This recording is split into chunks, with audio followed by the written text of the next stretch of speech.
میں نے آپ احباب کے سامنے جناب سیدنا آدم علیہ السلام کے سیرت کے حوالے سے چند گزارشات گوشگزار کی تھیں۔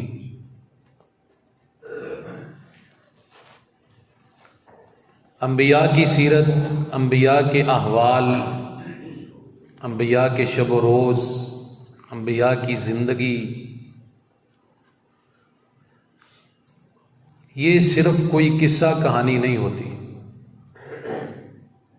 اس کے اندر اللہ تعالیٰ نے بڑی بڑی عبرتیں رکھی ہیں، بڑے بڑے اسباق رکھے ہیں، اور اس کے ساتھ ساتھ یہ دلچسپ معلومات بھی ہمیں ہمارے جو اسلاف انبیاء گزرے ہیں ان کے متعلق ہونی چاہیے۔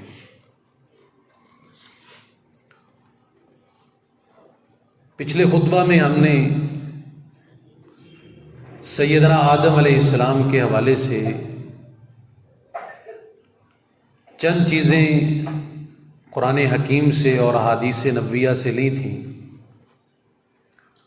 جن میں سب سے پہلے سیدنا آدم علیہ السلام کی پیدائش کے حوالے سے جو اللہ رب العالمین نے فرشتوں سے گفتگو فرمائی کہ میں زمین میں خلیفہ مقرر کرنا چاہتا ہوں، تو فرشتوں نے کہا کہ وہ بھی جیسے پہلے جنات نے زمین پر جانے کے بعد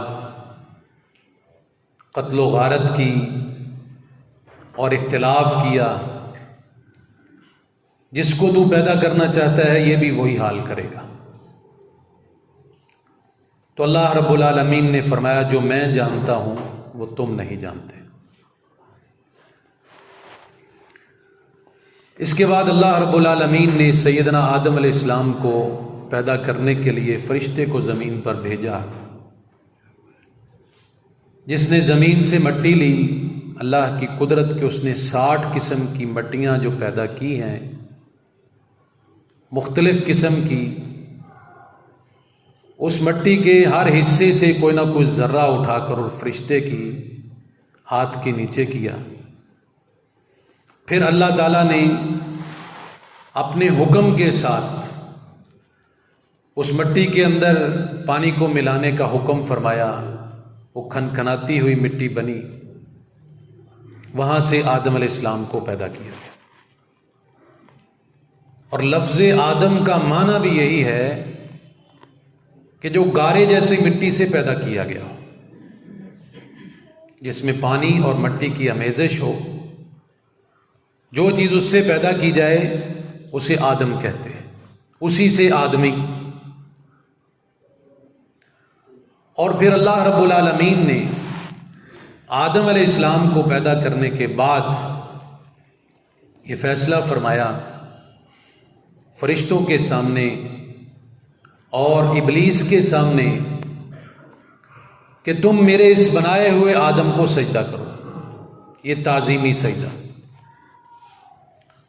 فرشتوں نے اقرار بھی کیا اور اللہ کے حکم کو مانا بھی، ابلیس نے انکار بھی کیا اور اللہ کے سامنے اکڑ بھی گیا۔ اللہ رب العالمین نے فرمایا جا قیامت تک تیرے اوپر میری لعنت رہے گی،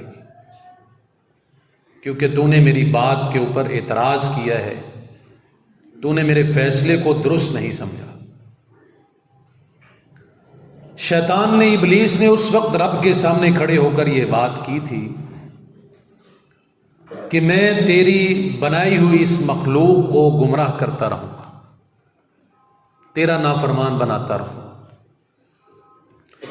اللہ رب العالمین نے جو بات ارشاد فرمائی تھی وہ یہ تھی کہ جا تو اپنا زور جتنا لگتا ہے لگا لے، جو خالص میرے ہیں وہ خالص میرے ہی رہیں گے، ان کو تو کبھی گمراہ نہیں کر سکتا۔ پھر سیدنا آدم علیہ السلام کو اللہ رب العالمین نے چند چیزوں کے نام سکھائے، فرشتوں کے سامنے آدم کی برتری ثابت فرمائی۔ پھر اسی آدم علیہ السلام سے اللہ رب العالمین نے سب سے پہلی عورت تخلیق فرمائی، جس کا نام حوا ہے۔ آدم علیہ السلام سب سے پہلے پیدا ہونے والے انسان ہیں، اور اماں حوا یہ عورتوں میں سے سب سے پہلے پیدا ہونے والی خاتون ہے.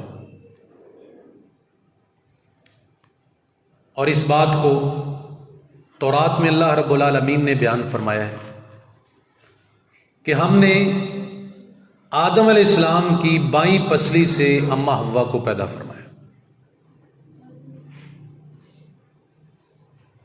پیارے پیغمبر صلی اللہ علیہ وسلم نے بھی یہ بات ارشاد فرمائی. البتہ وہاں اماں حوا کے یا آدم علیہ السلام کا نام نہیں ہے، لیکن آپ نے عورت کی تخلیق کے بارے میں بتایا کہ عورت بائیں پسلی سے پیدا کی گئی ہے، اس لیے آپ نے فرمایا اس کے ساتھ نرمی اور انصاف کا معاملہ رکھا گیا.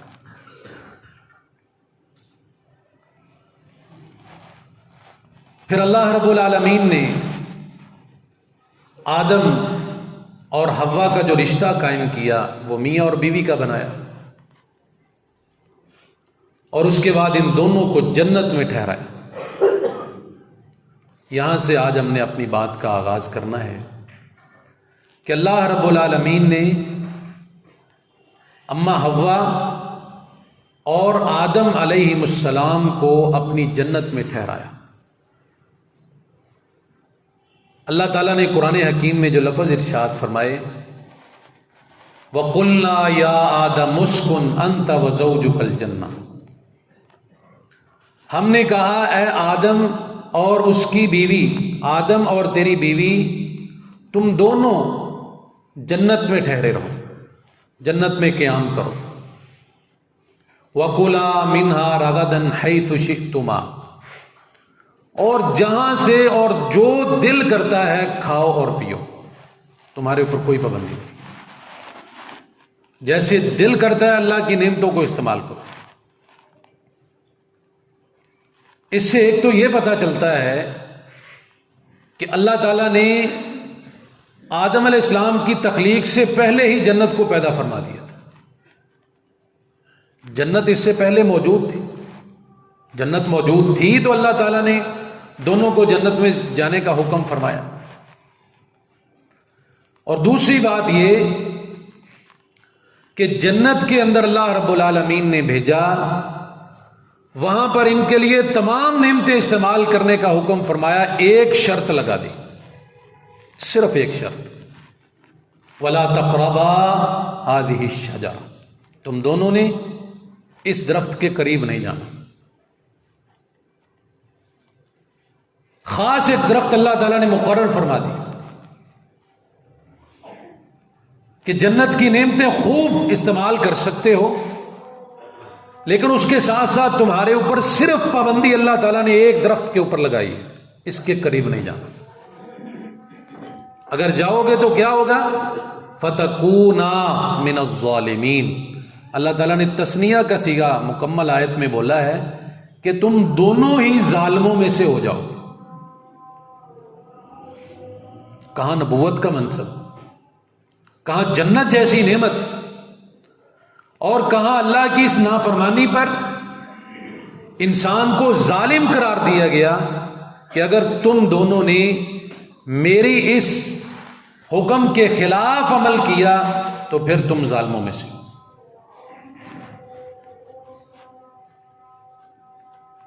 جناب سیدنا ابو ہریرہ رضی اللہ تعالیٰ عنہ حدیث کے راوی ہیں. رسول اللہ صلی اللہ علیہ وسلم نے فرمایا جب اہل ایمان کے ساتھ اہل ایمان کے سامنے جنت کو لایا جائے گا تو جنت میں اہل ایمان اس کو دیکھ کر، سامنے دیکھ کر آدم علیہ السلام سے کہیں گے آپ ہمارے باپ ہیں، آپ اللہ سے درخواست کریں ہمارے لیے جنت کا دروازہ کھل جائے. جنت سامنے ہے. امت کہہ رہی ہے آدم علیہ السلام سے کہ آپ ہمارے لیے اللہ سے دعا کریں اور دروازہ کھلوائیں، ہم جنت میں چلے جائیں. پیارے پیغمبر صلی اللہ علیہ وسلم نے فرمایا، آدم علیہ السلام جواب میں کیا فرمائیں گے؟ کہ تمہیں تمہارے باپ کی وجہ سے جنت سے نکالا گیا ہے، وگرنہ آج تم سب جنت میں ہوتے پہلے سے، لہذا میں اس جنت سے نکالا گیا ہوں تو میری کوئی غلطی تھی، میری کوئی سہو تھی، میرے اندر کوئی خامی تھی، اس لیے میں اس سے نکالا گیا ہوں۔ اب میرے بس کی بات نہیں ہے، جنت کا دروازہ صرف ایک ہستی کھلوا سکتی ہے جس کا نام نامی اسم گرامی جناب محمد رسول اللہ صلی اللہ علیہ وسلم، ان کے علاوہ کوئی نہیں۔ نبوت اپنی جگہ پہ منصب ہے، رسالت اپنی جگہ پہ منصب ہے، ہر نبی کا اپنا ایک مقام اور مرتبہ ہے، اپنی ایک شان اور اپنا ایک اعلیٰ منصب ہے۔ ہر نبی کے اندر ایک الگ سے کوالٹی موجود ہے، ہر نبی کے اندر کوئی نہ کوئی صفت موجود ہے، خوبی موجود ہے، لیکن جو خوبیاں، جو منصب، جو مقام اور مرتبہ میرے اور آپ کے پیارے پیغمبر صلی اللہ علیہ وسلم کو حاصل ہے، وہ تمام انبیاء میں سے کسی کو حاصل نہیں۔ شفاعت کبریٰ کا منصب، جنت کھلوانے کا منصب،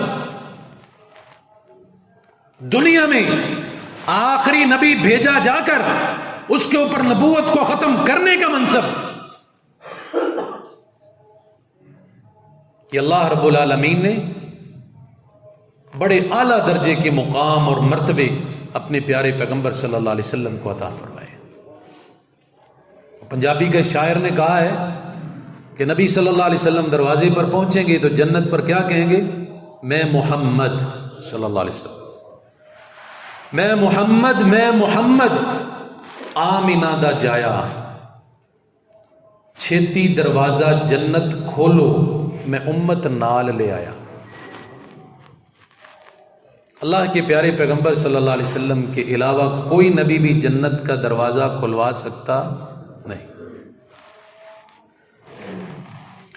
تو یہاں سیدنا آدم علیہ السلام نے خود یہ اقرار کیا کہ میں تو جنت سے نکالا گیا ہوں، میری غلطی تھی تبھی نکالا گیا، میری وجہ سے تم بھی زمین میں آباد ہوئے، تو اب جنت کا دروازہ اگر صرف کھلوائے گا تو محمد مصطفیٰ صلی اللہ علیہ وسلم ہی کھلوائے گا۔ حضرات، جناب سیدنا آدم علیہ السلام اور اماں حوا سلام اللہ علیہا دونوں جنت میں زندگی بسر کرتے رہے۔ شیطان جس نے شروع میں اکڑ کر کہا تھا کہ میں تیرے بندوں کو تیرا نافرمان بناؤں گا، اس نے مسلسل کوشش کی کہ میں ان دونوں کو اسی درخت کا پھل کھانے پر مجبور کروں جس درخت سے ان دونوں کو روکا گیا ہے۔ مسلسل کوشش کرنے کے بعد بالآخر وہ اپنی اس کوشش میں کامیاب ہوا، اور آدم علیہ السلام سے نسیان ہوا، غلطی ہوئی۔ اللہ رب العالمین کے اس بنائے ہوئے آدم کو، جس کو اللہ نے جنت میں ٹھہرایا، اللہ نے اس کا قصہ بیان کرتے ہوئے فرمایا فَأَزَلَّهُمَ الشَّيْطَانُ عَنْهَا، شیطان نے ان دونوں کو بہکا دیا، پھسلا دیا، یعنی شیطان اپنی وار میں کامیاب ہو گیا۔ اب کیا ہم یہ بھی سوچ سکتے ہیں کہ اللہ کا نبی بھی اللہ کا نافرمان ہو سکتا ہے؟ انبیاء تو معصوم عن الخطا ہستیاں ہیں۔ تو اللہ تعالیٰ نے یہاں یہ لفظ استعمال نہیں فرمایا کہ میرے نبی نے میری نافرمانی کی، کیا فرمایا کہ شیطان نے ان کو بہکا دیا۔ یہ قرآن کا اسلوب ہے، قرآن کا انداز ہے۔ اور دوسری جگہ اللہ تعالیٰ نے فرمایا فَنَسِيَ وَلَمْ نَجِدْ لَهُ عَزْمًا، شیطان نے آدم کو بلا دیا، اس نے عزم کے ساتھ، ارادے کے ساتھ یہ غلطی نہیں کی تھی۔ اللہ نے وہاں بھی آدم علیہ السلام کو نافرمان نہیں قرار دیا۔ فَنَسِيَ، پس آدم علیہ السلام کو بلا دیا گیا۔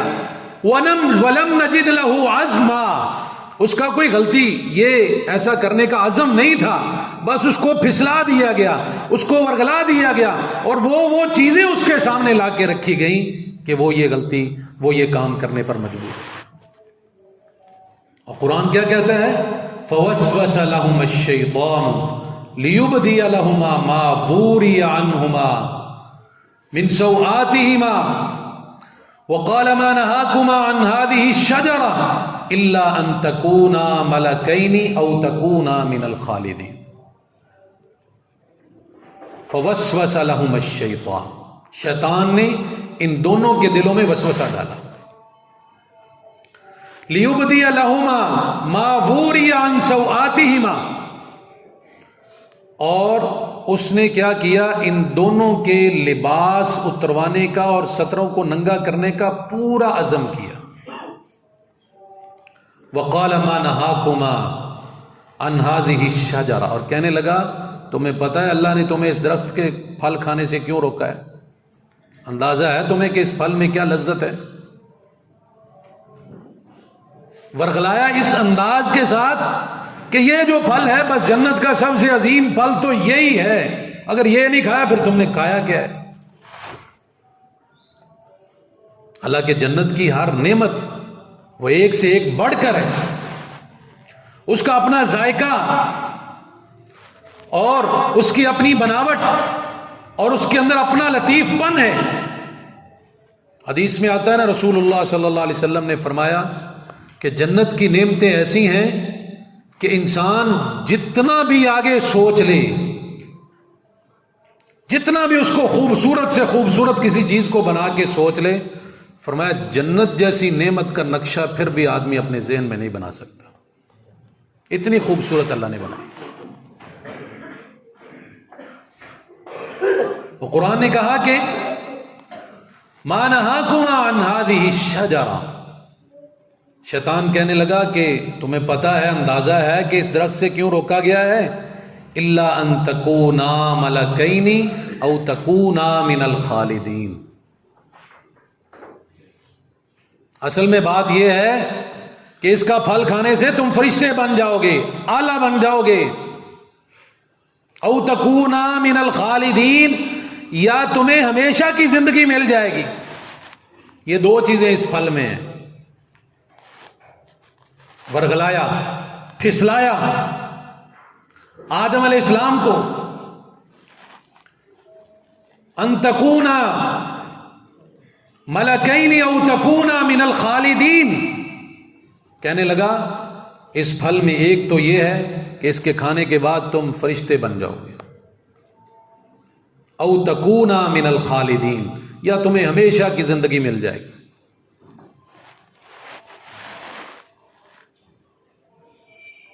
اما حوا اور آدم علیہ السلام دونوں نے یہ پھل استعمال کیا۔ پھل استعمال کرنے کے بعد وہ پھل جس کے متعلق اللہ تعالیٰ نے کتنی کڑی شرط لگائی تھی، وَلَا تَقْرَبَا هَذِهِ الشَّجَرَةَ، تم دونوں نے اس کے قریب بھی نہیں جانا۔ ایک ہوتا ہے کہ پھل توڑ کے نہیں کھانا، ایک ہے کہ کسی چیز کے قریب جانے سے بھی روک دیا۔ بدکاری ہے، زنا ہے۔ اللہ تعالیٰ نے جہاں پر اس کا ذکر فرمایا وہاں یہ نہیں فرمایا کہ تم نے بدکاری نہیں کرنی، زنا نہیں کرنا، وَلَا تَقْرَبُوا الزِّنَا، زنا کے قریب بھی نہیں جانا۔ جو رستے زنا کی طرف لے کے جاتے ہیں ان رستوں پر بھی نہیں چلنا۔ آوارہ نظروں کو اٹھانے سے منع کیا، اور مردوں کو بلا وجہ عورتوں کے ساتھ گفتگو سے منع کیا، اس لیے کہ یہ سارے رشتے اسی طرف لے جاتے ہیں۔ یہاں بھی اللہ نے اس درخت کا پھل کھانا تو دور کی بات، فرمایا کہ تم نے اس درخت کے قریب بھی نہیں جانا۔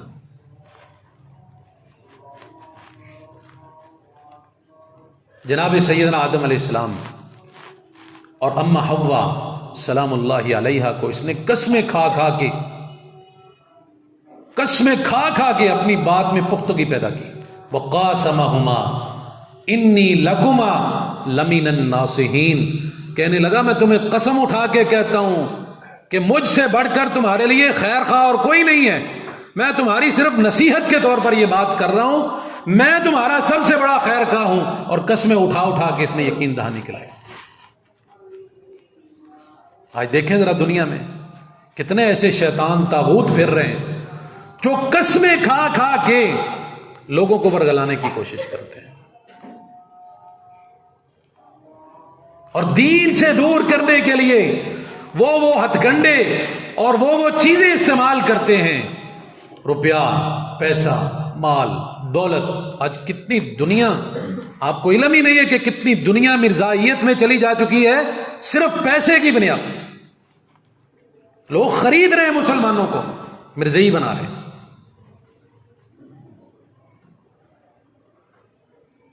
اور اس نے بھی قسم اٹھا کے اپنی یقین دہانی کرائی کہ میں قسم اٹھا کے تمہارے سامنے کہتا ہوں کہ مجھ سے بڑھ کر تمہارا خیر خواہ کوئی نہیں ہے۔ بالآخر سیدنا آدم علیہ السلام نے اور اماں حوا نے وہ پھل کھایا۔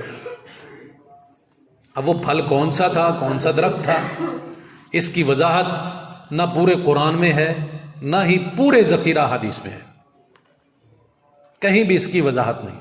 البتہ مفسرین نے اس کے حوالے سے لکھا ہے کہ وہ انگور کا درخت تھا، انجیر کا درخت تھا، کسی نے کوئی اور درخت کہا، کسی نے میوہ کہا، اس کے درخت کے پھل کے ذائقے بھی مختلف لکھے گئے۔ ہم یہ کہتے ہیں کہ جس بات کو اللہ تعالیٰ نے مبہم رکھا ہے، واضح نہیں کیا، اس کو مبہم ہی رہنے دینا چاہیے۔ جس کی اللہ نے وضاحت نہیں کی، اس کا مطلب ہے اس کی ضرورت ہی نہیں تھی وضاحت کی۔ وہ پھل کھایا، کون سا تھا اس کا علم صرف اور صرف اللہ کو، اس کے علاوہ کسی کو نہیں۔ جس چیز کو اللہ نے واضح نہیں کیا، اس کا مطلب ہے اس کے پیچھے کوئی حکمت، کوئی چیز ہمیں نہیں ملنے والی تھی، اس لیے اللہ نے اس کا اعلان ہی نہیں کیا کہ فلاں پھل تھا یا فلاں چیز تھی۔ اس چیز کا پھل یا وہ چیز آدم علیہ السلام نے یا حوا سلام اللہ علیہ نے استعمال کیا۔ اس کے اندر سے نہ تو کوئی مسئلہ اخذ ہوتا ہے، نہ ہی کوئی چیز ہمیں۔ بعض بندے ہوتے ہیں وہ مولوی کو پھنسانے کے لیے بعض سوال ایسے کھڑے کر دیتے۔ فرعون دے ابے دا نام کی سی؟ میں کہتا میں تو اس ٹائم موجود کوئی نہیں سی۔ یعنی اس طرح کے بلا وجہ سوالات تو قرآن نے جتنا حدیث نے ہمیں مقرر کر کے دے دیا، صرف اتنا، بال کی کھال اتارنے پر نہیں لگنا چاہیے۔ ہاں اگر مسائل کی بات ہے، احکام کی بات ہے، اگر عبادات کی بات ہے، معمولات کی بات ہے، اخلاقیات کی بات ہے، وہ ہمیں سیکھنے چاہیے، وہ اعلیٰ سے اعلیٰ درجے پر جانا چاہیے۔ لیکن اس طرح کی باتیں جس میں کوئی حکمت نہیں، کوئی چیز ہمیں نہیں ملنے والی، اس کے پیچھے نہیں پڑنا چاہیے۔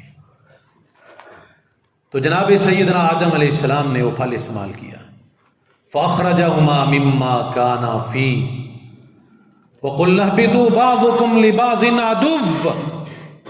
اللہ تعالیٰ نے پھر دونوں کو، ان دونوں کے لباس کو اتار دیا،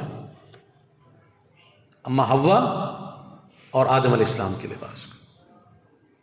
قرآن میں ہے کہ پھر یہ جنت کے پتوں کے ساتھ، درختوں کے جو پتے تھے ان کے ساتھ اپنے سطر ڈھانپتے پھر رہے تھے۔ اور جناب سیدنا آدم علیہ السلام کو اللہ تعالیٰ نے قد کتنا دیا، جسامت کتنی عطا فرمائی، اس کی وضاحت حدیث میں ہے۔ نبی صلی اللہ علیہ وسلم نے فرمایا تمہارے باپ آدم علیہ السلام کھجور کے درخت کی طرح لمبے تھے، اور ساتھ اس کی لمبائی بھی بیان فرمائی کہ آدم علیہ السلام کا جو قد تھا وہ 60 ہاتھ تھا۔ 60 ہاتھ، یہ ہاتھ یہاں سے یہاں تک ذرا جسے بولتے ہیں، اس کا اندازہ کریں کہ کتنا لمبا ان کا قد تھا۔ لیکن اللہ رب العالمین نے جو پردے، جو لباس ان کو عطا کیا تھا جنت میں، وہ چھین لیا گیا۔ اب یہی آدم علیہ السلام اور اما حوا سلام اللہ علیہ اپنا سطر ڈھانپنے کے لیے جنت کے پتے استعمال کرتے ہیں۔ وَقُلْنَا اهْبِطُوا بَعْضُكُمْ لِبَعْضٍ عَدُوٌّ۔ اللہ فرماتے ہیں اب تم ایک دوسرے کے دشمن ہو،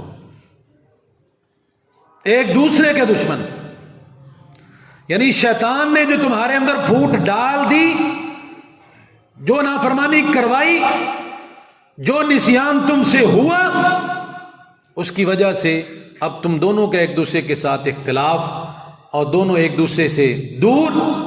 اور جناب آدم علیہ السلام کے حوالے سے یہ بھی ملتا ہے کہ سیدنا آدم علیہ السلام جیسے ہی لباس اترا جنت میں دوڑ پڑے. کس لیے؟ حیا کرتے ہوئے. اللہ کے تمام انبیاء بڑے حیادار تھے. اللہ نے جتنا انبیاء میں حیا رکھا ہے دنیا میں کسی اور شخص کے پاس وہ حیا نہیں ہو سکتا. نبی میں ہر صفت، ہر کوالٹی بڑی اعلیٰ درجے کی ہے. نبی چھوٹا ہے یا بڑا ہے، پہلے کا ہے یا بعد میں ہے تو وہ نبی. اللہ تعالیٰ نے ان میں کوالٹیاں وہ بڑی اعلیٰ درجے کی رکھی تھی. جناب آدم علیہ السلام جنت میں دوڑے. ایک روایت میں آتا ہے کہ اللہ تعالیٰ نے آدم علیہ السلام کو آواز دی، آدم کہاں جا رہے ہو، کہاں دوڑ رہے ہو؟ آدم علیہ السلام کہنے لگے یا اللہ مجھے حیا آ رہا ہے، میری حیا نے مجھے دوڑنے پہ مجبور کیا ہے. فَأَخْرَجَهُمَا مِمَّا كَانَا فِيهِ وَقُلْنَا اهْبِطُوا بَعْضُكُمْ لِبَعْضٍ عَدُوٌّ وَلَكُمْ فِي الْأَرْضِ مُسْتَقَرٌّ وَمَتَاعٌ إِلَىٰ حِينٍ. اب اللہ نے جنت سے نکال دیا، زمین پر بھیج دیا نافرمانی کی وجہ سے، نسیان کی وجہ سے. وَلَكُمْ فِي الْأَرْضِ، فرمایا یہ زمین ہے تمہارے لیے، مستقر ومتاع الی حین، اس میں تمہارے ٹھہرنے کی جگہ ہے اور تمہاری متاع کی کچھ چیزیں ہیں، لیکن ایک وقت مقررہ تک ہے، اس سے بڑھ کر نہیں. کیا مطلب؟ کہ آدم علیہ السلام کے لیے بھی وقت مقررہ، ایک وقت جو اللہ تعالیٰ نے ان کا لکھا، اسی کے ہی مطابق انہوں نے اپنی زندگی اس دنیا میں گزاری. اما حوا سلام اللہ علیہا کا بھی ایک وقت مقرر، ان کو بھی ایک وقت دے دیا گیا، اسی وقت میں انہوں نے اپنی زندگی گزاری. جب وقت ختم ہوا تو اللہ کے پاس پہنچ گئے. اسی طرح اللہ نے میرے اور آپ کے لیے بھی ایک وقت رکھا ہے. دنیا جب سے بنائی، جب ختم ہونی ہے، اس کا بھی اللہ کو علم، ایک وقت رکھا ہے، کسی اور کو نہیں ہے. نہ ہی قیامت کا کسی کو علم ہے.